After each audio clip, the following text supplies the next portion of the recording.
Shortly before we aired a story about his restaurant that night, his family set up a GoFundMe account with a goal of raising $25,000 to rebuild. Then, things got even worse. The very next day, an arsonist burned the building his restaurant was in to the ground. Did you feel like, I don't know how I'm going to recover from this? Oh, definitely. That ran through my mind so many times, like, what's next? But people he didn't even know were pitching in to help. Remember that GoFundMe account? The money was piling up fast. And now, 4 days later, there's more than $1 million in there. Incredible. Incredible. Just the love and the support on how many people out there reaching out that are willing to help. You know, it just showed that we're going to be okay. We're going to come back stronger than it was before. KB said he wants to put the money into a new building and plans to start a nonprofit to help the community.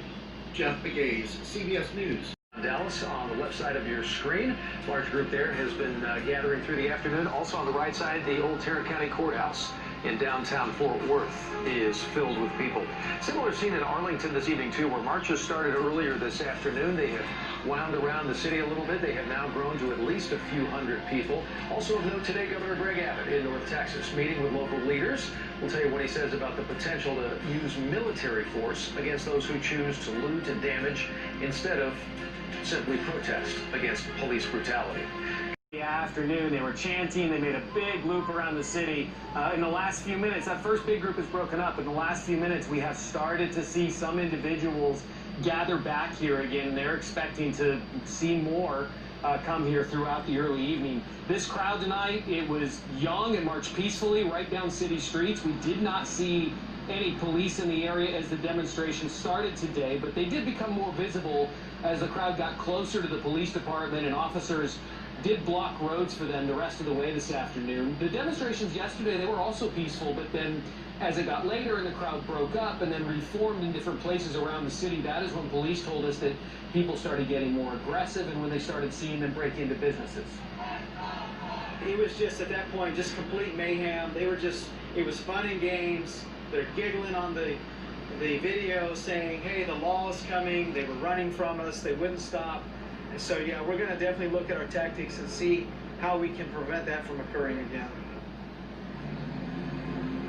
Police ended up making 6 arrests last night. All of those people were from the immediate area. So Arlington, Fort Worth, Grand Prairie, Duncanville. And they said today they are still trying to identify some more people who they could see on security camera, they could see running from officers. And as you heard the officer say in that soundbite, they're expecting to keep a close eye again on any protests that develop again tonight. Doug? Jason Allen, thank you so much. We appreciate the update from Arlington. Protests for Black lives and against police conduct took an interesting turn in Dallas earlier today. Some demonstrators were loud and vocal calling for the resignation of DPD Chief Renee Hall. Steve Pickett heard some of it. He's joining us live right outside City Hall right now to tell us more about that. Steve?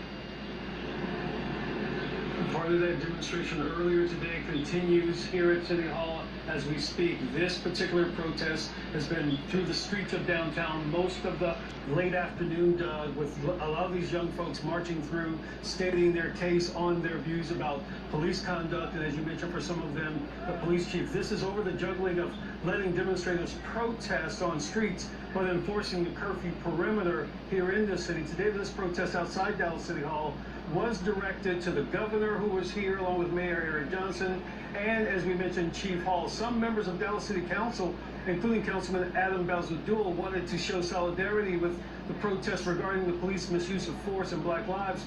They were at this earlier presentation as well, but others here calling for Chief Hall's removal after police stopped that march on the Margaret Hunt Hill Bridge. Of course, as you watched it last night, heading into West Dallas, more than almost 700 people were actually processed, and instead of going to jail, were issued at-large charges for blocking that bridge.